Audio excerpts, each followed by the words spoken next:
Okay, so what is up guys? Apple fanboy here, but this video is going to be a little difficult to make, especially because I'm such a huge fan of almost everything that Apple does these days.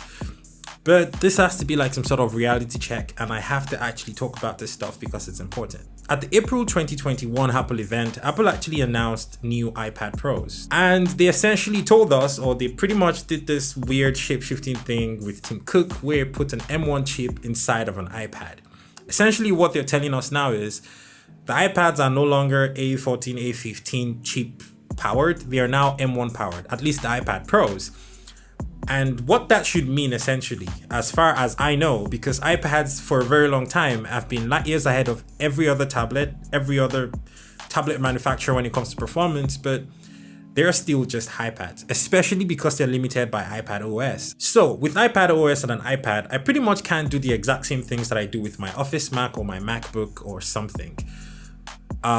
But essentially, for like the last year or so, with the advent of Big Sur and stuff, I've pretty much been able to start installing mobile applications and stuff that I do on my iPhone and my iPad on my computer. But for whatever reason, instead of the iPad getting to be more similar or to look more like the MacBooks, it's basically going the other way around, which is very confusing to me. But one would actually think that now with the advent of M1 chips inside of the iPads, that essentially means that you should be able to run the same applications that you run on your MacBook on your iPads. Or maybe if not today, maybe at some point in the future.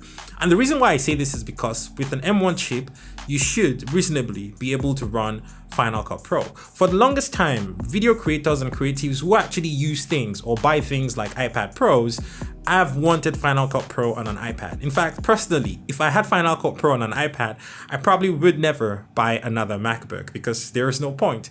I love iPads, I use iPads. In fact, I have an iPad Air 4 right over my shoulder over there, and I use that every single day.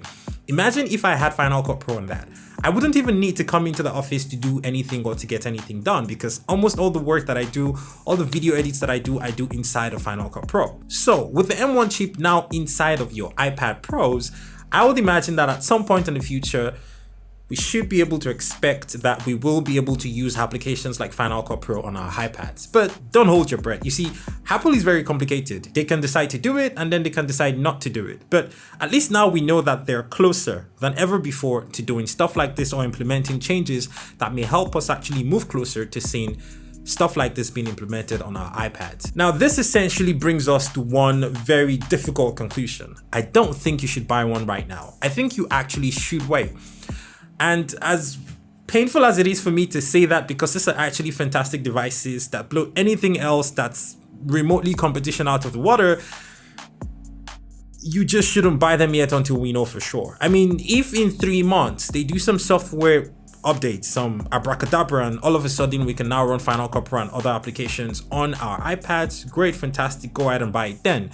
But until that happens, I actually don't think it's smart or wise for us to actually buy this iPads till we know for sure. I am probably around 75% sure that at some point we will get Final Cut Pro on iPads, but how long or how far away that is what I don't know, and hopefully it's going to come sooner than later and all my skepticism can be dealt with and I can actually go ahead and purchase an iPad Pro myself and start to edit my videos on an iPad.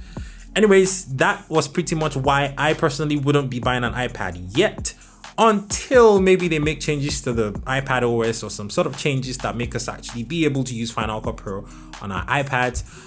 Thank you so much for watching, and I guess I will see you on another video that was shot by Kagan. Peace. The Khan of Gods.